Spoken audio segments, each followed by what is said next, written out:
Sekitar 2.000 lebih orang yang mudik melalui Terminal Dayak Makassar selama arus mudik tahun ini. Bahkan hingga malam hari terpantau masih ramai oleh pemudik yang akan menggunakan transportasi darat ini. Kabupaten Luwu menjadi tujuan paling mendominasi. Pengelola Terminal Dayak Makassar telah menyiapkan ratusan unit bus untuk mengantisipasi gelombang pemudik pada tahun ini. Diperkirakan jumlah pemudik akan meningkat pada 1 hari jelang Idul Fitri.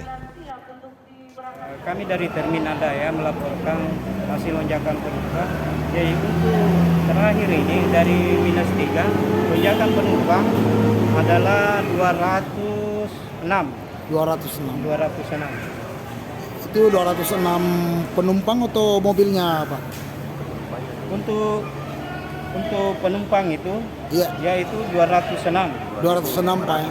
2.206. Oh, 2.000. 2.000-an, Pak ya? Iya, 2.000. Berarti untuk hari ini ribuan? Iya, 2.000-an. Kalau untuk bis sendiri yang disediakan di Terminal Dayak ini ada berapa, Pak?